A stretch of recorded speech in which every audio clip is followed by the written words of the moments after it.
Mesdames, Messieurs, tout d'abord, bonjour à tous et à toutes. Je suis heureux et honoré de votre présence et j'ai le plaisir d'accueillir d'abord Marc Tarabella, ministre de la Jeunesse et de l'Enseignement et de la Promotion sociale. Bienvenue Marc. José Darras, ministre d'État. Bienvenue Monsieur le ministre. Monsieur l'administrateur général de l'IPB, Freddy Joris, qui représente aujourd'hui le ministre Jean-Claude Marcourt, excusé pour raison d'État. Je voudrais aussi excuser l'absence de Monsieur le ministre Lutjen, qui était pris en ce 15 novembre, qui n'est pas un jour facile d'ailleurs pour nos ministres, puisqu'il y a pas mal d'occupations. Madame Simonis, députée bourgmestre de Flémal, Monsieur Christophe Lacroix, député provincial, Madame Denise Laurent, conseillère provinciale et bourgmestre de Traux, Mesdames, Messieurs les bourgmestres de Bassange, Mourolozini, de Hamoir, Patrick Le Serre, de Baudard, Jules Ambrette, d'Oupeil, Jocelyne Piette, de Nandrin, Joseph Nandrin, c'est facile là. Mesdames, Messieurs les échevins et échevines des communes avoisinantes et présidentes de CPS de Comblain-le-Pont, je veux saluer en particulier pour Esneux la présence de Christine Moréal, de Philippe Detraux, de Génie Levesque, de Monsieur Martin Bichou, donc Esneux est venu en force, merci, de Sprimont, Monsieur Nivarlet et Lambinon, et enfin de Comblain, Monsieur Maty, Monsieur Henon, Georges Van Gossom, Marie Bastin et Suzanne Le Temps, présidente du CPS. Mesdames, Messieurs les conseillers et conseillères communales et de CPS, Madame la directrice générale de l'ASPI, Françoise Lejeune, Mesdames, Messieurs les directrices et directeurs des différents services de la région wallonne, communaux et du Gréois, Monsieur le secrétaire général de Qualité Village, Mesdames, Messieurs, en vos titres et qualités, et plus simplement, chers concitoyens, chères concitoyennes, chers amis. Pour planter le décor, permettez-moi tout d'abord de faire un peu d'histoire. 1892, les ouvriers carriers sprimontois se groupent en société coopérative. C'est dans un contexte social d'oppression et de début de révolte, réprimé par le patronat de l'époque, que cette société coopérative ouvre un magasin à Bourseur en 1895. Dès 1898, cette société coopérative acquit un vaste immeuble sur la place du village. Elle s'agrandit et transforme le bâtiment pour y installer un café, une salle de réunion et un magasin avec un dépôt de charbon.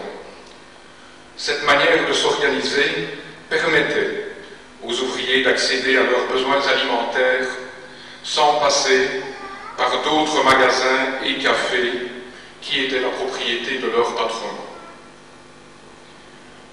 La colère monte, les syndicats prennent naissance et se structurent, ainsi que les mutualités.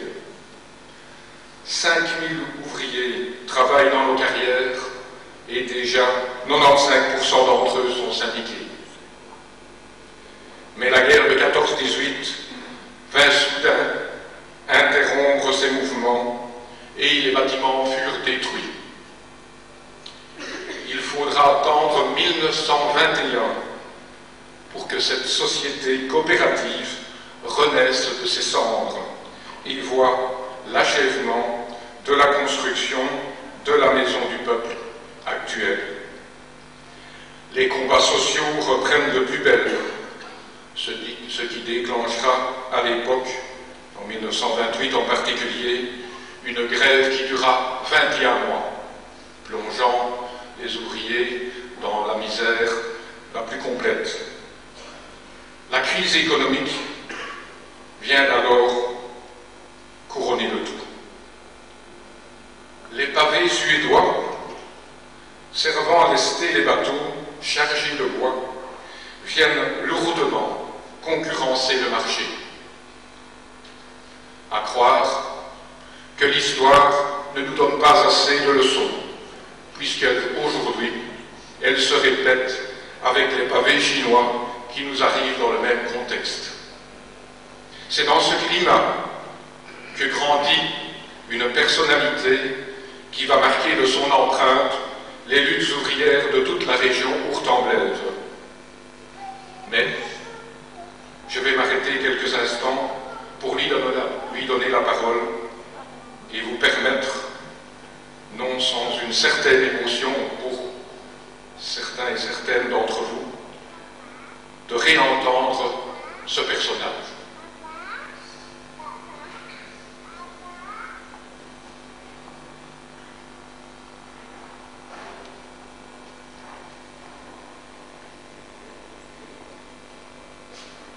Je ne vous dirai pas quel est son nom, je lui donne tout simplement la parole pour qu'il reprenne un discours d'époque, c'était en 1976.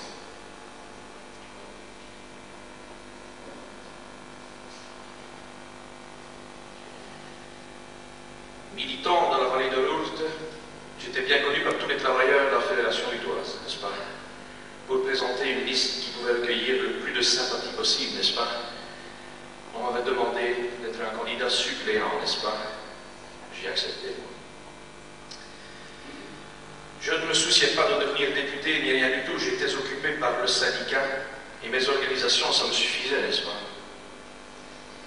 Mais mon nom pouvait servir le parti et je le donnais, n'est-ce pas?